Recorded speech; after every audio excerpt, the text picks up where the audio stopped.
Do you think there's something like common vision for the humanity, or do you think there should be such a vision, or?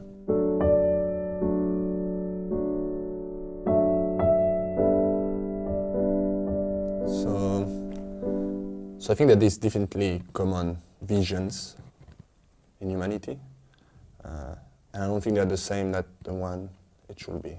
Humans have a lot of things in common. Mm-hmm.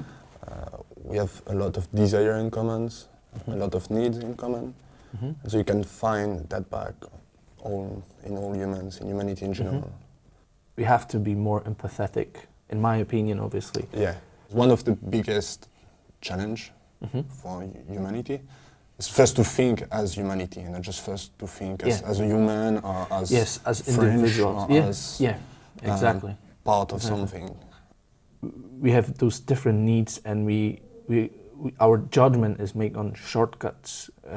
We think from the inside out, and a vision is something that you think from the outside, meaning you think about everyone, whereas as an individual, we've got our egos, and we firstly think about ourselves. People all around the world, for example, get excited about the same thing. I just think at the big things that humanity has done.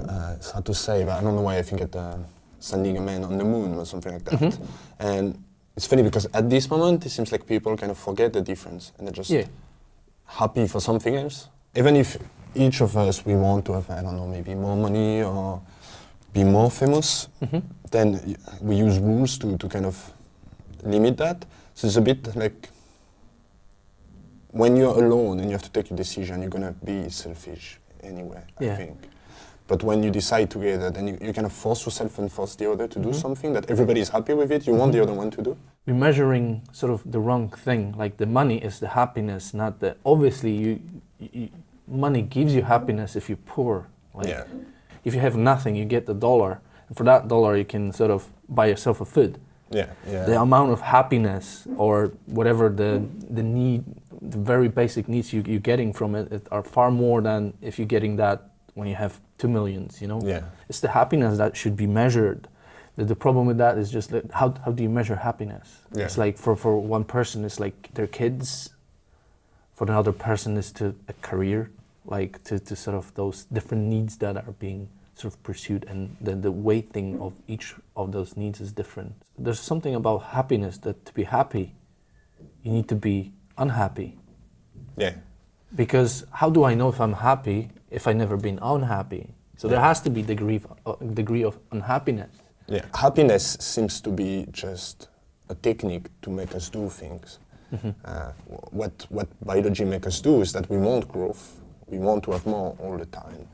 And you can imagine that something that gets happy really quickly, an animal that just eats one time and then is happy for life, it's just going to die really quickly. So happiness is just a way to go there. And now we reach a point where humans try to get away from this, and now just want happiness most of the time. You can say, oh yeah, the government or the people leading a state should be only the people with, I don't know, PhD or with this expertise. But I think it's really hard to create an elite panel. I think I agree with you. I don't think this because humanity is not only about knowledge. Experts have data from the past.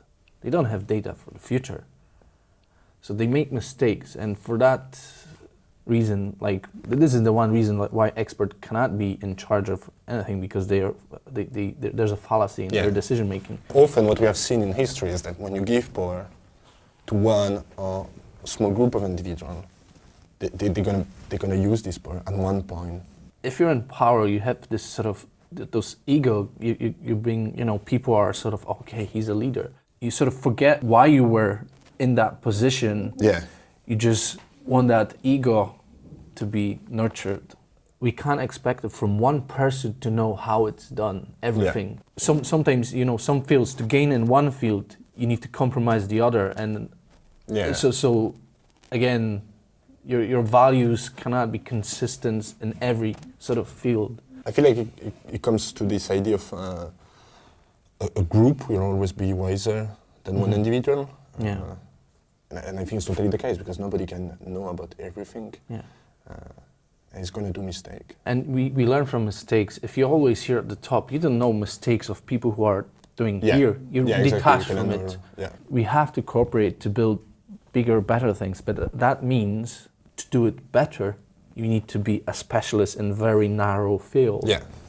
And once you become that, you're missing on all of the other stuff. You'll never be able to know Yeah. all different types of point of views and what's better for us, what's worse for us.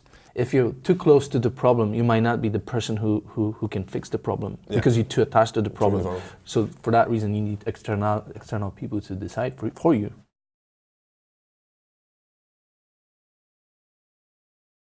Find the commonalities. Find commonalities, yeah. And to do that, and maybe you disagree with that, to look from the outside rather from inside. What common, like say climate change, like this is a common, some people believe it, but some people disbelieve it. This is the problem, but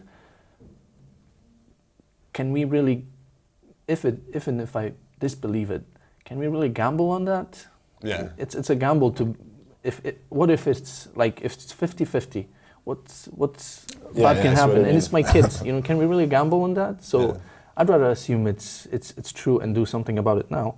So so we need that common vision, and rather than trying like sometimes telling to disbelievers that, listen, if we might be wrong, but if we're not wrong, we're in shit. Yeah. So find this common sort of values, goals for the humanity from the outside. What is good for us as everyone. And that this cannot be done alone, basically. Yeah. Not alone, or not by a small group. No. But should try to include a maximum number of people. Yeah. Thanks. Thank you. Thank you. Interesting conversation. Yeah. Cheers.